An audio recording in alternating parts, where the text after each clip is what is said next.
Hello everyone, कैसे हैं आप लोग। तो जितने भी स्टूडेंट्स जो इस साल 10th का एग्ज़ाम पास किए हैं और उन्होंने अपने मन में एक ड्रीम रख रखा है या फिर उन्होंने एक एम सेट कर रखा है कि अगले 2 साल में मतलब 2028 में उन्हें नीट का एग्ज़ाम क्रैक करना है।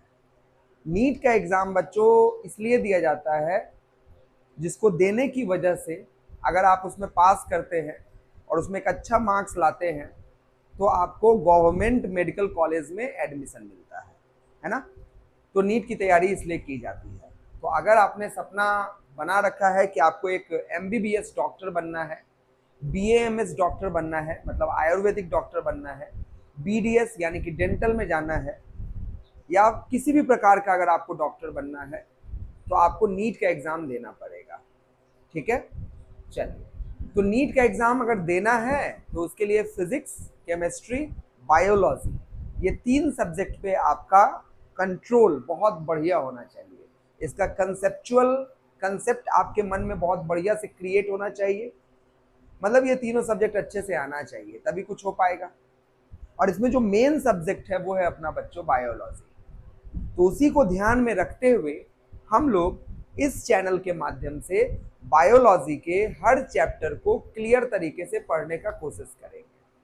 तो जो भी बच्चे अभी 11th में हैं और जो मेरे इस चैनल पे इस वीडियो को देख रहे हैं 11th के बच्चे, है ना, उनके लिए सबसे पहला चैप्टर से मैं स्टार्ट करने जा रहा हूं जो सबसे बेसिक चैप्टर है जिसके बारे में आपको आना चाहिए, और वो चैप्टर है एनिमल टिश्यू।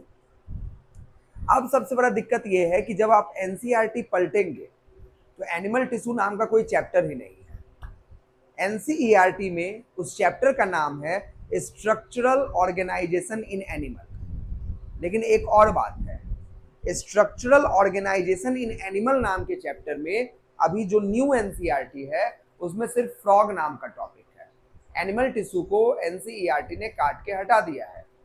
लेकिन अब क्वेश्चन उठता है कि फिर हम एनिमल टिश्यू क्यों पढ़ रहे हैं। तो बच्चों एनटीए एनटीए जो नीट का सिलेबस अपलोड करता है उस नोटिफिकेशन में एनिमल टिश्यू को भी इंक्लूड किया गया है।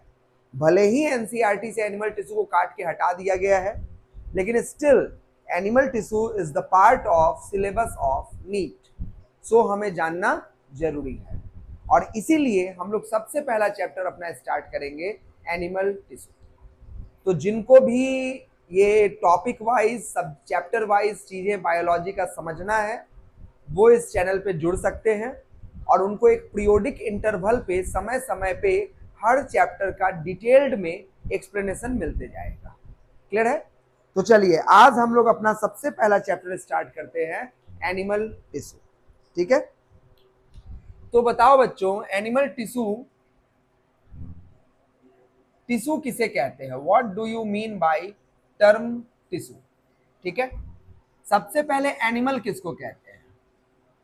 क्या हम लोग एनिमल हैं। जो लोग देख रहे होंगे वो भी इंसान ही होंगे और जो मैं बता रहा हूं मैं भी एक इंसान ही हूं।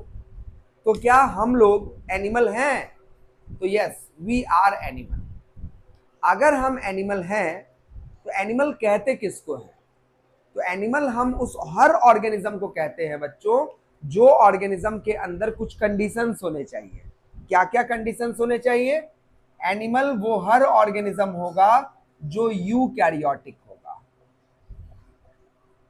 अच्छा, सिर्फ यूकैरियोटिक होगा तो एनिमल कहलाएगा। वैसे तो प्लांट भी यूकैरियोटिक है, तो सिर्फ यूकैरियोटिक के पॉइंट ऑफ व्यू से क्या वो एनिमल कहलाएगा।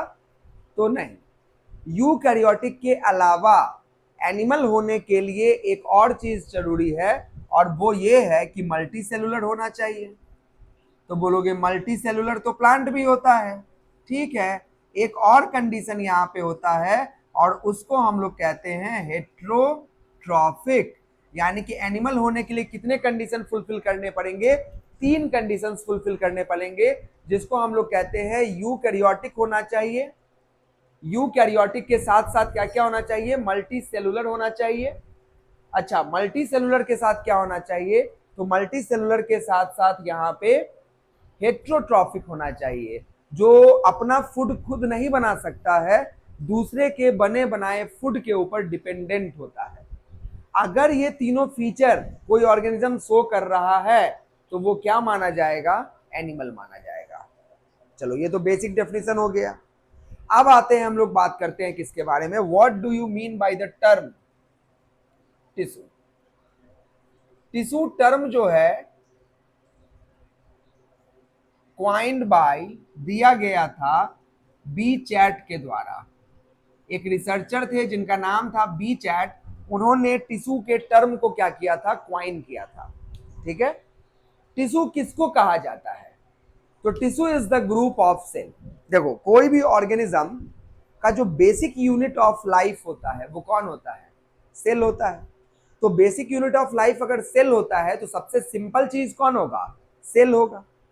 लेकिन दिक्कत यह है कि मान लो कि कोई ऑर्गेनिज्म है जो कैसा ऑर्गेनिज्म है? यूनिसेलुलर है। यूनिसेलुलर ऑर्गेनिज्म है, जैसे बैक्टीरिया वगैरह हो गया। इसके अलावा अगर हम बात करें तो प्रोटिस्टा में पाया जाने वाला प्रोटोजोआ वगैरह हो गया।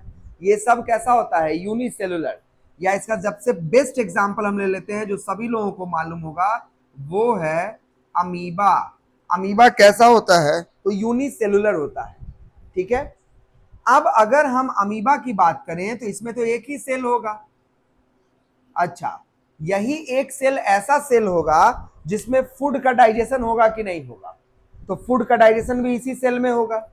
अच्छा, फूड का डाइजेशन करने के बाद उस डाइजेस्टेड फूड को ऑक्सीडाइज करके एनर्जी रिलीज करने का काम भी किसमें होगा? इसी सेल में होगा। अच्छा, इसी सेल के माध्यम से एक्सक्रीशन भी होगा, और यही सेल कहीं ना कहीं रिप्रोडक्शन में भी पार्टिसिपेट करेगा। इसका मतलब सिंपल लॉजिक है कि एक ही सेल में डाइजेशन, रेस्पिरेशन, एक्सक्रीशन और रिप्रोडक्शन के एक्टिविटीज परफॉर्म हो रहे हैं कि नहीं। यानी कि एक ही सेल सारा काम संभाले हुए है। यहां पे अलग अलग मजदूर नहीं है अलग अलग कामों के लिए, एक ही सेल सारा काम संभाले हुए है। अगर ये सारा काम अलग अलग मजदूरों के बीच में बटा होता तो हम कहते डिवीजन ऑफ लेबर। लेबर मतलब मजदूरी और डिवीजन मतलब बटा हुआ। अगर ये सारा काम अलग अलग सेल्स के बीच में बटा होता तो हम कहते डिवीजन ऑफ लेबर। लेकिन यहां पे वैसा कोई डिवीजन ऑफ लेबर नहीं होता है। यानी कि यूकैरियोटिक ऑर्गेनिज्म में हम बोल सकते हैं all physiological activities like digestion, respiration etc. are performed by one cell only। मतलब डिवीजन ऑफ लेबर होगा कि नहीं होगा? No division of labour, no division of labour. यानी कि यहां किसी भी प्रकार से काम का बंटवारा नहीं है। किसके अंदर? यूनिसेलुलर ऑर्गेनिज्म के अंदर। यूनिसेलुलर ऑर्गेनिज्म के अंदर किसी भी तरीके से काम का बंटवारा नहीं किया गया है। जबकि यूनिसेलुलर ऑर्गेनिज्म से ज्यादा कॉम्प्लेक्स होता है कौन? मल्टीसेलुलर। मल्टीसेलुलर कॉम्प्लेक्स होता है, तो बहुत सारे सेल्स होते हैं। तो बहुत सारे सेल्स होने का मतलब यही था ना कि सारे सेल्स का जो बंटवारा होगा, काम होगा, वो सबके बीच में बंट चुका होगा। मतलब डिवीजन ऑफ लेबर पाया जाएगा कि नहीं पाया जाएगा? तो पाया जाएगा, है ना। तो मल्टी सेलुलर में बताइए डिवीजन ऑफ लेबर प्रेजेंट होता है कि नहीं होता है? तो हम बोल सकते हैं division of labour is present. Multi cellular में डिवीजन ऑफ लेबर प्रेजेंट होगा, यानी कि हर काम के लिए अलग अलग ग्रुप ऑफ सेल्स होंगे। क्योंकि एक सेल से भी मतलब नहीं बनता है, क्योंकि ये मल्टी सेलुलर है, सेल्स की संख्या बहुत ज्यादा होती है। जैसे फॉर एन एग्जाम्पल, ह्यूमन के अंदर ट्रिलियंस के नंबर में सेल होता है, ना तो मिलियन ना तो बिलियन, ट्रिलियंस बोल रहे हैं। तो ट्रिलियंस के नंबर में यहाँ पे कौन होता है? सेल होता है। और हर सेल ग्रुप में पाया जाता है और वो ग्रुप अपना अपना काम संभालता है। तो बताओ डिवीजन ऑफ लेबर होता है कि नहीं होता है? होता है। लेकिन यूनिसेलुलर ऑर्गेनिज्म में डिवीजन ऑफ लेबर पाया नहीं जाता है। लेकिन चूंकि बात मेरा टिश्यू का है तो यूनिसेलुलर को तो चर्चा में लाने का कोई मतलब ही नहीं बनता है, क्योंकि टिश्यू का सिंपल डेफिनेशन जो आपने क्लास 9th में पढ़ा होगा और वो होता है ग्रुप ऑफ सेल्स, यानी कि बहुत सारे सेल का ग्रुप। अब बहुत सारे सेल का ग्रुप है तो यूनिसेलुलर में तो असंभव है ना। तो यूनिसेलुलर ऑर्गेनिज्म में देयर आर नो टिश्यूज, यहाँ पे किसी भी प्रकार का कोई टिश्यू पाया नहीं जाता है। तो इसको हम हटा देते हैं सीन से, ये तो सीन से बाहर निकल गया। अब ये अगर सीन से बाहर निकल गया तो चलिए टिश्यू को डिफाइन करते हैं, किसको कहा जाएगा टिश्यू। तो टिश्यू के लिए सबसे इंपॉर्टेंट टर्म ये है कि tissue are the group of cells, group of cells. अच्छा, ये सेल्स कैसे होने चाहिए? सिमिलर सेल्स होने चाहिए, सिमिलर सेल्स होने चाहिए, है ना। यहां सिमिलर सेल्स का क्या मतलब है? जैसे कोई एक टिश्यू मेरे अंदर है और वही टिश्यू तुम्हारे अंदर है, तो उस टिश्यू में जैसा सेल मेरे अंदर पाया जाएगा वैसा ही सेल तुम्हारे अंदर पाया जाएगा। फॉर एन एग्जाम्पल, ब्लड एक टिश्यू है और ब्लड के अंदर मेरे अंदर आरबीसी, डब्ल्यूबीसी और प्लेटलेट्स होता है, तो तुम्हारे अंदर भी आरबीसी, डब्ल्यूबीसी और प्लेटलेट्स होगा। ये है सिमिलर कहने का मतलब। कुछ लोग इस सिमिलर को ये समझ जाते हैं कि एक टिश्यू में जितने भी सेल पाए जाएंगे वो सब स्ट्रक्चरली सिमिलर होगा। तो बच्चों ये हो भी सकता है और नहीं भी हो सकता है। जैसे अभी एक शानदार एग्जांपल हम ब्लड बताए थे, ब्लड के अंदर, मेरे ब्लड के अंदर आरबीसी और डब्ल्यूबीसी स्ट्रक्चरली सिमिलर नहीं होता है, इनफैक्ट फंक्शनली सिमिलर भी नहीं होता है। तो फिर बोलोगे किताबों में तो सिमिलर सेल लिखा होता है, तो वही समझा रहे हैं यहाँ। सिमिलर सेल कहने का मतलब ये है कि जैसे ब्लड एक टिश्यू मेरे अंदर है और ब्लड एक टिश्यू आपके अंदर है, तो मेरे अंदर जो ब्लड में पाए जाने वाले सेल्स होंगे वैसा ही सेल्स आपके अंदर भी ब्लड के अंदर पाए जाएंगे, वैसा ही सेल्स किसी और ह्यूमन के अंदर पाए जाएंगे, वैसा ही सेल्स किसी और ह्यूमन के अंदर पाए जाएंगे। मतलब कुल मिला के ग्रुप ऑफ सेल्स और सेल्स कैसा होगा? सिमिलर होगा। अच्छा, ये सारा सेल जो होगा वो क्या परफॉर्म कर रहा होगा? एक स्पेसिफिक फंक्शन परफॉर्म कर रहा होगा। तो फिर बोलोगे एक टिश्यू में जितना सेल होता है क्या वो सब एक काम करेगा?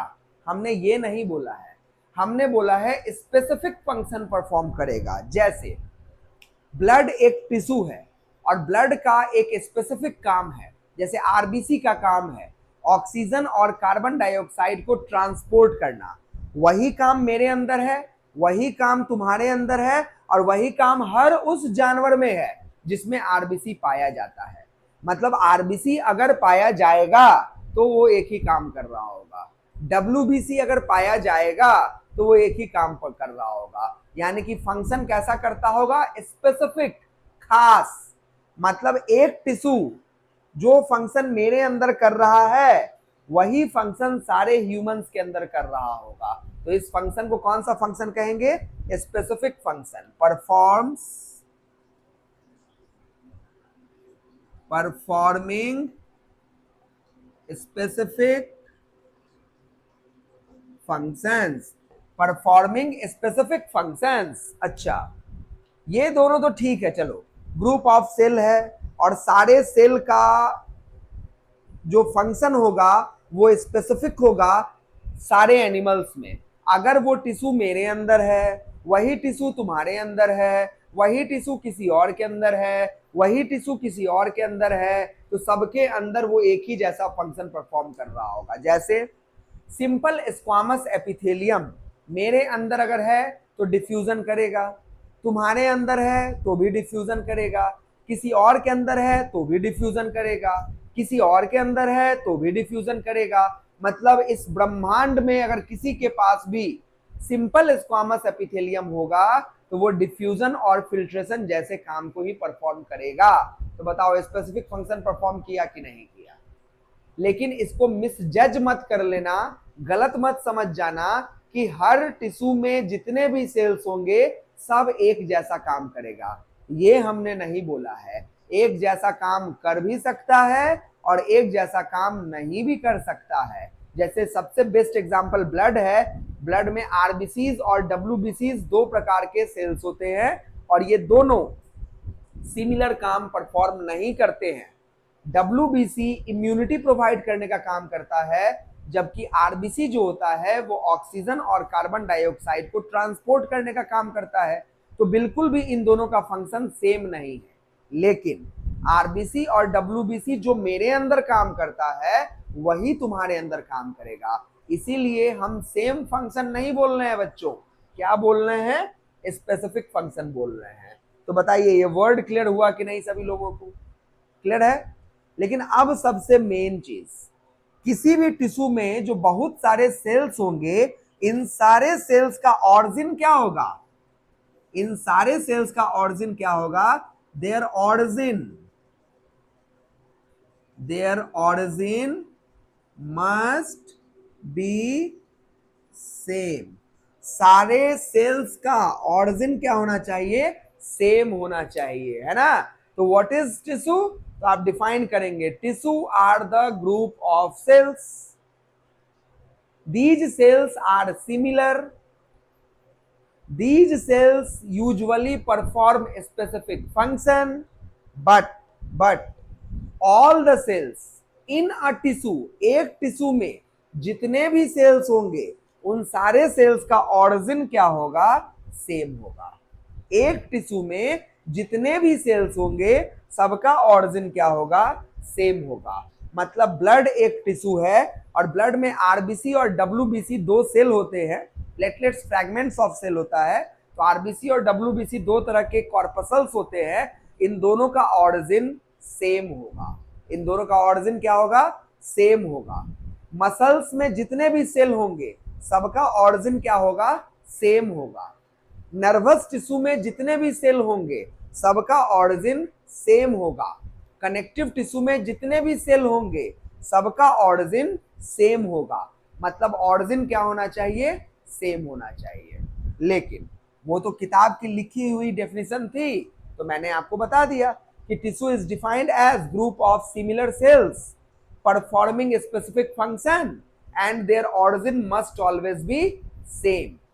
लेकिन एक चीज हमको नहीं समझ में आ रहा है, फंक्शन समझ में आ जा रहा है, सिमिलर सेल भी समझ में आ जा रहा है, और जो मुझे नहीं समझ में आ रहा है वो चीज कौन सा है? ऑरिजिन। इस ऑरिजिन से हम क्या बोलना चाहते हैं? हम क्या बोलना चाह रहे हैं कि एक टिश्यू में सारे सेल्स का ऑरिजिन क्या होगा? सेम होगा। लेकिन इस ऑरिजिन का मतलब क्या है? तो ऐसे तो अगर हम समझना चाहें आसान भाषा में तो ऑरिजिन का मतलब है उत्पत्ति, कहां से ये उत्पन्न हुआ है, कहां से ये आया है, उसको ऑरिजिन कहा जाएगा। लेकिन समझ में नहीं आ रहा है, हकीकत में देखा जाए तो समझ में नहीं आ रहा है कि ऑरिजिन क्या चीज है। समझ में आया? तो अब हमें एक क्वेश्चन दिमाग में आया कि नहीं आया कि जब हमने किताब में किताबी भाषा पढ़ा तो ये दोनों चीज तो हमको लगभग समझ में आ जाता है, लेकिन वर्ड ऑरिजिन जो टिश्यू के साथ रिलेटेड है क्या वो आपको समझ में आ रहा है? तो नहीं आ रहा है। तो चलिए पहले हम लोग समझते हैं what do we mean by term origin. Origin word से हम लोग क्या समझते हैं? ठीक है, चलिए ऑरिजिन को हम समझते हैं बच्चों, लेकिन उसके पहले जो अभी हमने आपको बताया है, क्या इसको समझने में कोई परेशानी? अच्छा, टिश्यू के पढ़ाई को ना हम लोग हिस्टोलॉजी कहते हैं। टिश्यू के पढ़ाई को हम लोग कहते हैं histology, study of tissue. Tissue के पढ़ाई को कहा जाता है हिस्टोलॉजी। चलिए अब हम लोग समझेंगे ऑरिजिन क्या चीज होता है ना? ऑरिजिन बच्चों आपने क्लास 10th में, आप चूंकि 11th में हो तो 10th में आपने एक चैप्टर पढ़ा होगा रिप्रोडक्शन करके, पढ़ा था। रिप्रोडक्शन में आपको पढ़ाया गया होगा कि जो मेल गैमिट होता है, मेल गैमिट को हम लोग कहते हैं स्पर्म, और जो फीमेल गैमिट होता है जिसको हम लोग कहते हैं ओवम। तो आपने पढ़ा होगा कि स्पर्म एंड ओवम फर्टिलाइज होके किसका फॉर्मेशन करता है, जाइगोट का फॉर्मेशन करता है बच्चों। ठीक है, चलिए ये सिंबल मेल के लिए लिखा जाता है, ये है मेल, मेल, ये सिंबल मेल के लिए लिखा जाता है, तो ये हो गया मेल गैमेट। और ये सिंबल फीमेल के लिए लिखा जाता है, तो ये हो गया फीमेल गैमेट। चलिए मेल गैमेट और फीमेल गैमेट ये दोनों क्या हुआ, फर्टिलाइज हुआ, ये दोनों फर्टिलाइज हुआ, और फर्टिलाइज होने के बाद क्या बनाता है, जाइगोट बनाता है। फर्टिलाइजेज, और फर्टिलाइजेज होने के बाद क्या चीज फॉर्म किया, जाइगोट। तो ये बन के तैयार हो गया बच्चों जाइगोट। और हम सभी लोग जो तैयार हुए हैं वो इसी जाइगोट से तैयार हुए हैं।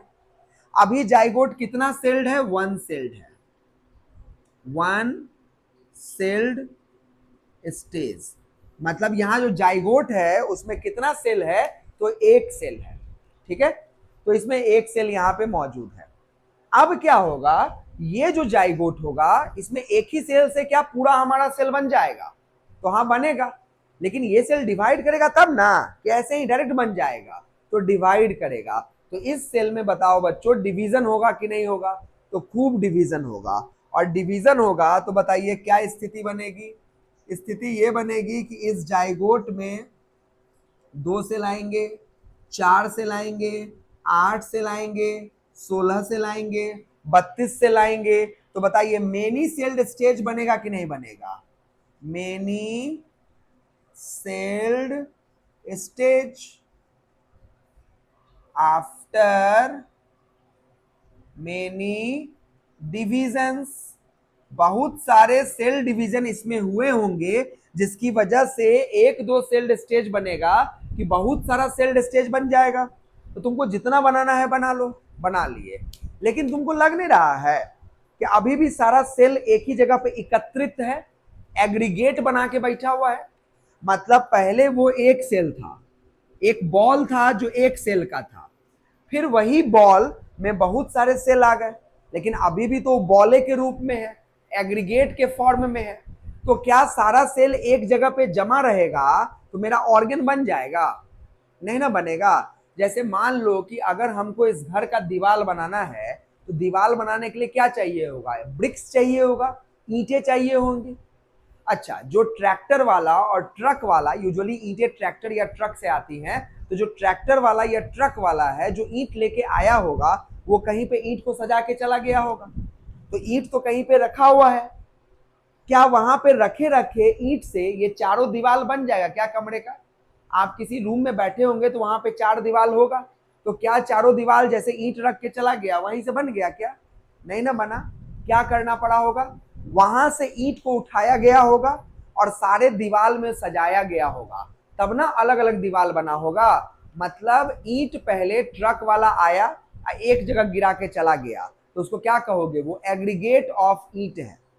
ट्रक वाला आया और ब्रिक्स को एक जगह गिरा के चला गया, तो उसको क्या कहोगे, एग्रीगेट ऑफ ब्रिक्स है, ब्रिक्स का जमवाड़ा है, ईंट का जमवाड़ा है।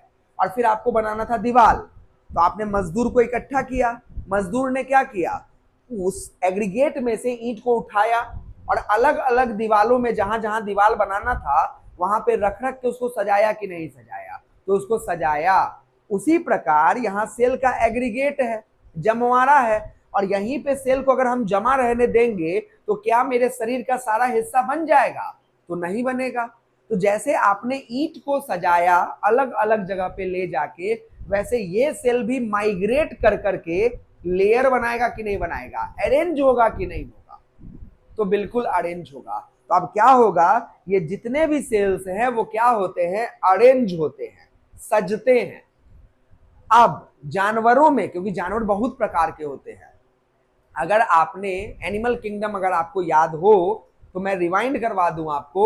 जो एनिमल किंगडम है उसमें ऐसे तो बहुत सारे फाइलम है, बहुत फाइलम है, बहुत फाइलम है, लेकिन जो हमारे एनसीईआरटी में सिलेबस में दे रखा है, अगर उन फाइलम्स का नाम हम बताएं तो सबसे पहला फाइलम है फाइलम पोरीफेरा, फिर है फाइलम सिलेंट्रेटा, फिर है फाइलम टीनोफोरा, फिर है फाइलम प्लेटीहेलमिन्थिस, फिर है फाइलम एस्कीहेलमिन्थिस, फिर है फाइलम एनेलिडा, फिर है फाइलम आर्थ्रोपोडा, फिर है फाइलम मोलस्का, फिर है फाइलम इकाइनोडर्मेटा, फिर है फाइलम हेमिकॉर्डेटा और फिर है फाइलम कॉर्डेटा। फिर कॉर्डेटा में बहुत सारे सब फाइलम हैं और सब फाइलम के अंदर क्लासेज हैं और उन क्लास में एक क्लास है मैमल जिसमें हम लोग आते हैं। तो इनसे अंदाजा लग गया होगा कि बहुत कुछ पढ़ना है हम लोगों को एनिमल किंगडम में। अच्छा, जब पढ़ाया जाएगा एनिमल किंगडम तब पढ़ाया जाएगा, लेकिन इससे ये पता चल गया कि एनिमल्स बहुत प्रकार के होते हैं। तो देखिए, एनिमल्स बहुत प्रकार के होते हैं, तो ये सारे सेल्स सारे एनिमल्स में दो तरीके से सजते हैं, दो तरीकों से सजता है। कौन कौन सा तरीका, ध्यान दीजिएगा, दो तरीका कौन सा है? एक तरीका ये वाला, एक तरीका ये वाला। सारा सेल अरेंज होने के बाद ना सिर्फ दो लेयर का फॉर्मेशन करेगा। चलो, ये कुछ सेल है जो कौन सा लेयर बना रहा है, अरेंज होके सबसे बाहर वाला लेयर बना रहा है, ये बॉडी का सबसे बाहर वाला लेयर बना रहा है। और ये कुछ सेल है जो अरेंज होके कहां का लेयर बना रहा है, सबसे अंदर वाला लेयर बना रहा है। सबसे पहले तो इस फिगर को समझो कि फिगर हम बनाए कैसे हैं। मान लो ये कोई जानवर है ना, मान लो ये कोई जानवर है। जैसे हम एक एग्जांपल बना देते हैं, हाइड्रा। हाइड्रा नाम का जानवर है, तो ये एक जानवर है जिसका नाम क्या है, हाइड्रा। ये रहा हाइड्रा, ठीक है, ये हाइड्रा रहा।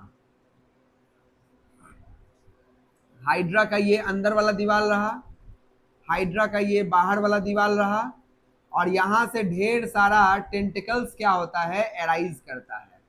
यहां से ढेर सारा कौन एराइज करता है, टेंटिकल्स एराइज करता है। चलो, टेंटिकल्स के बारे में बाद में बात करेंगे, लेकिन देखो जरा, ये हाइड्रा है, तो ये पेन ऐसे रखा हुआ है, मतलब ये हाइड्रा है। इस पेन को हम ऐसे हटाए, है ना, और ऐसे काटेंगे, मतलब ऐसे काटेंगे। कौन सा सेक्शन ले रहे हैं बच्चों, ट्रांसवर्स सेक्शन। अगर ऐसे काटेंगे तो जैसे खीरा को, ककम्बर को ऐसे रख के काटते हो तो ऐसे गोल व्यू बनता है कि नहीं बनता है? अरे, कुकुम्बर को लेके, खीरा को लेके ऐसे काटोगे, ऊपर से देखोगे तो ऐसे गोल नहीं कटता है। वैसे ही हाइड्रा को ऐसे लेके ऐसे काटोगे, ऊपर से देखोगे तो गोल नहीं बनेगा। वही गोल व्यू को हम ऐसे दिखा रहे हैं, मतलब हम ऊपर से देख रहे हैं लेकिन तुमको सामने से दिखा रहे हैं। मतलब हमने हाइड्रा को पकड़ा है, ऐसे किया और ऐसे काट दिया।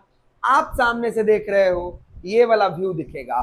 तो बताओ, ये वाला दीवाल ये बाहर वाला दीवाल होगा कि नहीं होगा? ये वाला दीवाल ये बाहर वाला दीवाल होगा, ये वाला दीवाल ये अंदर वाला दीवाल होगा, और ये जो बीच में है, ये जो बीच में है वही ना यहाँ बीच में होगा। समझ में आया कि नहीं आया? तो वही यहाँ बीच में होगा।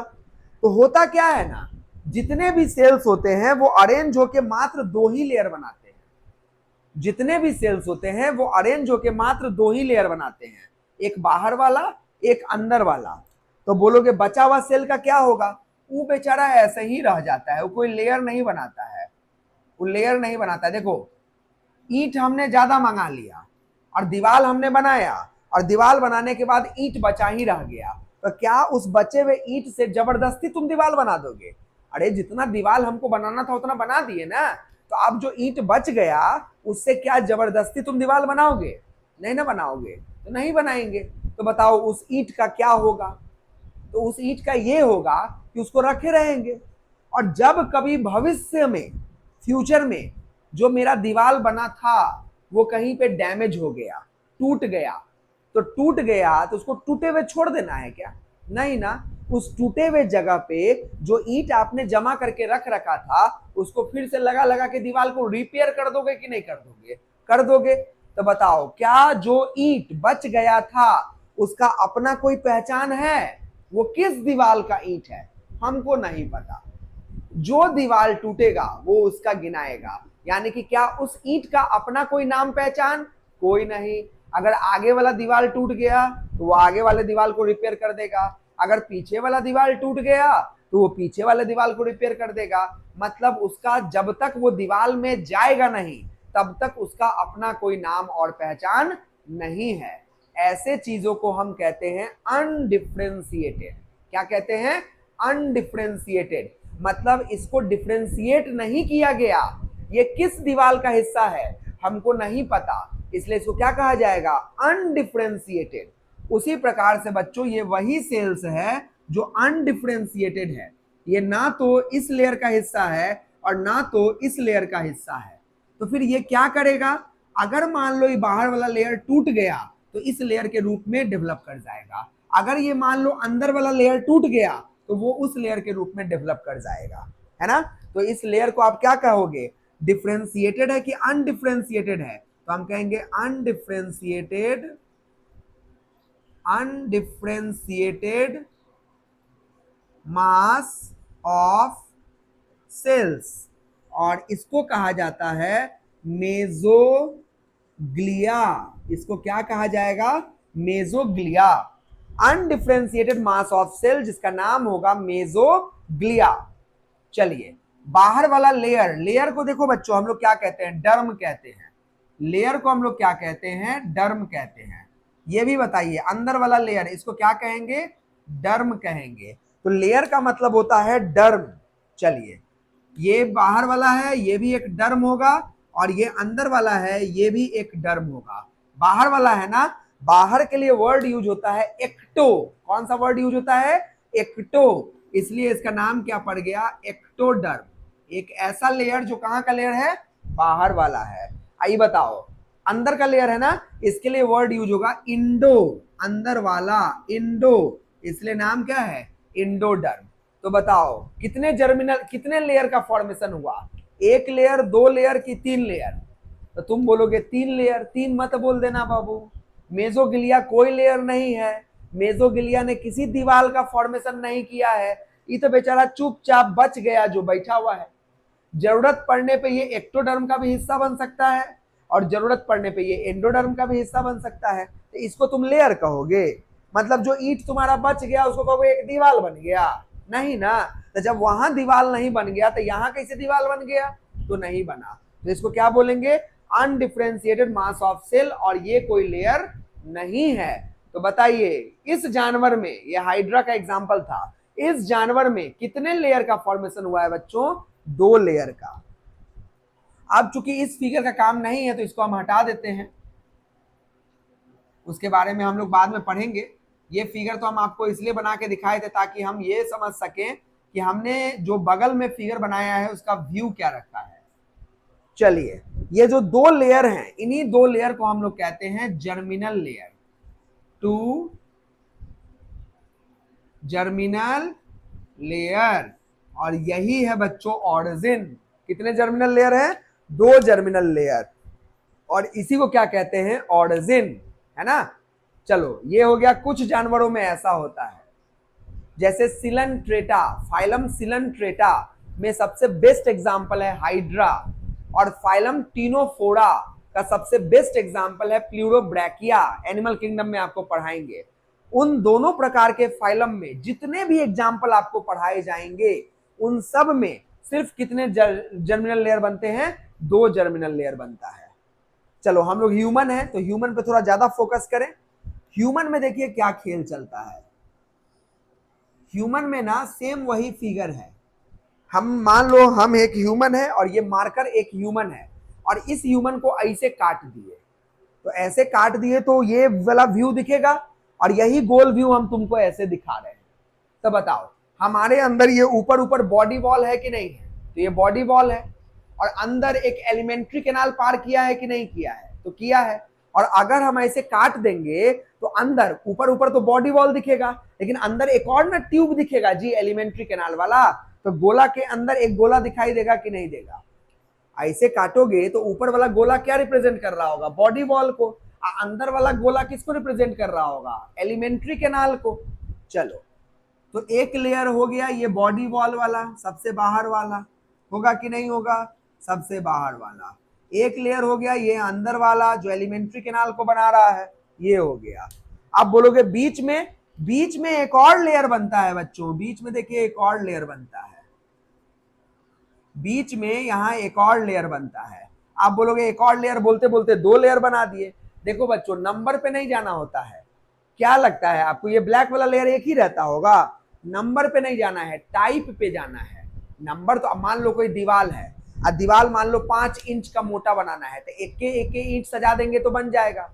अब मान लो वही दीवार 10 इंच मोटा बनाना है तो 2 ईंट सजाओ, 15 इंच मोटा बनाना है तो 3 ईंट सजाओ, 20 इंच मोटा बनाना है तो 4 ईंट सजाओ। तो अरे तुमको जितना मोटाई करना है उतना सजाओ, लेकिन बनेगा तो एक के दीवार ना। उसी प्रकार ये एक लेयर सिर्फ एक सेल का नहीं बना, मतलब ये जो लेयर बना हुआ है उसमें सिर्फ सिंगल लेयर नहीं होगा, इसमें बहुत सारे लेयर हो सकते हैं। तो इसलिए कंफ्यूज मत हो जाइएगा कि बीच वाले को 2 काहे बना दिए हैं। अरे 2 क्या 4 बना लो, क्या फर्क पड़ता है ना। लेकिन लेयर का टाइप कितना होगा, 3 टाइप होगा। चलिए, सबसे बाहर वाले को आप क्या कहिएगा, एक्टोडर्म, जैसा कि ऊपर में हमने कहा। अंदर वाले को आप क्या कहिएगा, एंडोडर्म। ऊपर वाले को एक्टोडर्म, अंदर वाले को एंडोडर्म। ये देखिए बीच में ताजा ताजा लेयर बना कि नहीं बना। क्या ये बीच वाला लेयर इसमें था, तो तुम बोलोगे मेजोगिलिया, फिर गलती कर दिए। हम बोले ना मेजोगिलिया कोई लेयर नहीं होता है बच्चों, मेजोगिलिया कोई भी लेयर नहीं होता है। मेजोगिलिया अनडिफरेंशिएटेड मास ऑफ सेल होता है, लेकिन यहाँ लेयर बना है बच्चों। और कहाँ बना है, बाहर और अंदर के बीच में, और बीच वाले को कहते हैं मेजो। तो क्या लिखेंगे, मेजोडर्म। तो बताओ कितना जर्मिनल लेयर का फॉर्मेशन हो गया, यहां 3 जर्मिनल लेयर का फॉर्मेशन हो गया, 3 जर्मिनल लेयर। यहां पे 3 जर्मिनल लेयर का फॉर्मेशन हो गया, और यहां 2 जर्मिनल लेयर का फॉर्मेशन है। यानी कि कुछ ऐसे जानवर इस धरती पे हैं जिनके अंदर कितने जर्मिनल लेयर होते हैं, 2 जर्मिनल लेयर होते हैं। और उन जानवरों को हम क्या कहते हैं, उन जानवरों को हम कहते हैं डिप्लोब्लास्टिक। डिप्लोब्लास्टिक, डिप्लो, डिप्लो में डी आई मतलब 2, जिसके पास 2 जर्मिनल लेयर होगा उन जानवरों को हम क्या कहते हैं, डिप्लोब्लास्टिक। कौन कौन होगा डिप्लोब्लास्टिक में, फाइलम सीलन, सीलन टीरेटा, और दूसरा एग्जाम्पल होता है टीनोफोरा। फाइलम सीलन टीरेटा और फाइलम टीनोफोरा के अंदर जितने भी एनिमल आएंगे सब के सब कौन होंगे, डिप्लोब्लास्टिक होंगे। और बताओ इसमें कितना जर्मिनल लेयर है, 3। तो जब 2 था तब बोले थे डिप्लो, डी आई, तो 3 होगा तो बोलेंगे ट्रिप्लो, टी आर आई, ट्रिप्लो, है ना। तो यहां पे कौन सा होगा, ट्रिप्लोब्लास्टिक होगा। और जितने भी एनिमल बच गए बच्चों, जैसे Platyhelminthes, Aschelminthes, Annelida, Arthropoda, Mollusca, Echinodermata, Hemichordata और कॉर्डेटा, ये सारे के सारे कौन होते हैं, ट्रिप्लोब्लास्टिक। और हम लोग हैं कॉर्डेटा, तो बताओ कौन होंगे, ट्रिप्लोब्लास्टिक। हम लोगों के अंदर कितना जर्मिनल लेयर है बच्चों, 3 है। तो आप बोलोगे कहां से कहां भटक गए, क्वेश्चन तो ये था what do you mean by term origin, यही ना क्वेश्चन था, what do you mean by term origin. Question तो मेरा यही था कि ऑरिजिन से हम क्या समझते हैं। आ गया आंसर बच्चों, यही जर्मिनल लेयर तो ऑरिजिन है, यही जर्मिनल लेयर तो ऑरिजिन है। चलो ह्यूमन के हिसाब से बात करते हैं। ह्यूमन में ऑरिजिन मतलब 3 जर्मिनल लेयर होता है। अब एक्टोडर्म एक जर्मिनल लेयर है, तो कोई एक ऐसा टिश्यू होगा, कोई एक ऐसा टिश्यू होगा जिसमें सारे सेल्स जो होंगे वो सिर्फ एक्टोडर्म के होंगे, तो उसका ऑरिजिन कैसा होगा, एक्टोडर्मल इन ऑरिजिन होगा। कोई एक ऐसा टिश्यू होगा जिसमें सारे सेल्स मेजोडर्म के होंगे, तो वो टिश्यू क्या कहलाएगा, मेजोडर्मल इन ऑरिजिन। कोई एक ऐसा सेल होगा, मतलब टिश्यू होगा जिसमें सारे सेल्स किसके होंगे, एंडोडर्म के होंगे, तो वो टिश्यू क्या कहलाएगा, एंडोडर्मल इन ऑरिजिन। तो आपके मन में सवाल आ रहा होगा कि क्या सर कोई भी ऐसा टिश्यू होगा जिसमें एक्टोडर्म, मेजोडर्म, इंडोडर्म तीनों का सेल पाया जाए। नहीं बच्चों, यही तो बताना चाह रहे थे, कोई भी ऐसा टिश्यू नहीं होता है जिसमें एक्टोडर्म, मेजोडर्म और इंडोडर्म तीनों के सेल्स पाए जाएंगे। अरे तीनों तो छोड़ो, कोई भी ऐसा टिश्यू नहीं होता है जिसमें एक्टोडर्म और मेजोडर्म दोनों के सेल्स पाए जाएंगे।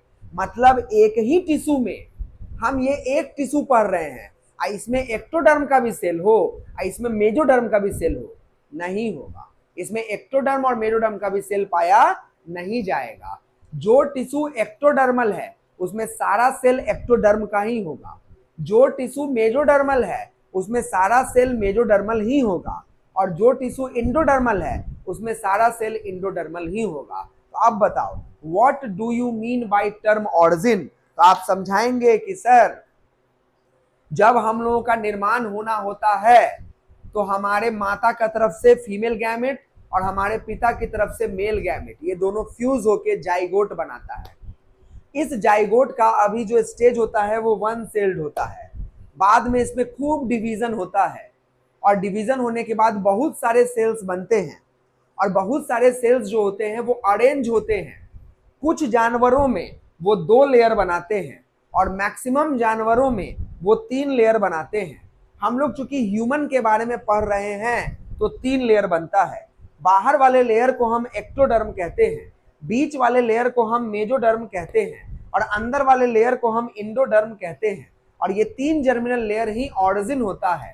कहने का मतलब ये कि कोई एक टिश्यू में सारा सेल या तो एक्टोडर्म का होगा, या तो मेजोडर्म का होगा, या तो इंडोडर्म का होगा, लेकिन कोई भी एक टिश्यू ऐसा नहीं होगा जिसमें तीनों का जर्मिनल लेयर का सेल पाया जाएगा। तो जो एक्टोडर्म से बना होगा उसको आप एक्टोडर्मल इन ऑरिजिन कहेंगे, जो मेजोडर्म से बना होगा उसको मेजोडर्मल इन ऑरिजिन कहेंगे, और जो इंडोडर्म से बना होगा उसको आप इंडोडर्मल इन ऑरिजिन कहेंगे।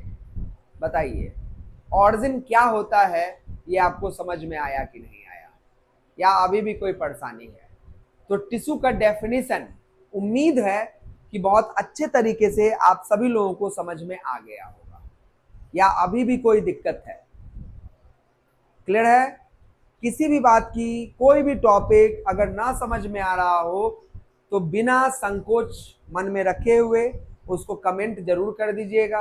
अगर कोई टॉपिक वहां समझाने वाला होगा तो वहीं पे मैं आंसर कर दूंगा, और अगर लग रहा होगा कि नहीं इसका एक अलग से वीडियो बना के समझाना चाहिए तो उसका अलग से वीडियो बना के भी मैं समझा के अपलोड कर दूंगा। लेकिन संकोच नहीं रखना है, डाउट्स मन में होना चाहिए, क्योंकि आप साइंस के स्टूडेंट हो, और साइंस का मतलब है सीखने की एबिलिटी आपकी ज्यादा होनी चाहिए। आप आर्ट्स के स्टूडेंट नहीं हो जो आपको रटना है। आपको सिर्फ रटने से काम नहीं चलेगा, पहले चीजों को समझना है, चीजों को महसूस करना है, फील करना है, और उसके बाद तो रटना ही पड़ता है। रटना तो तुमको अपना नाम भी पड़ता है ना? फिजिक्स के फॉर्मूले को भी रटना पड़ता है, मैथ के फॉर्मूले को भी रटना पड़ता है, केमिस्ट्री में भी फॉर्मूले को रटना पड़ता है, सो कॉल्ड बायोलॉजी में थोड़ा ज्यादा रटना पड़ता है।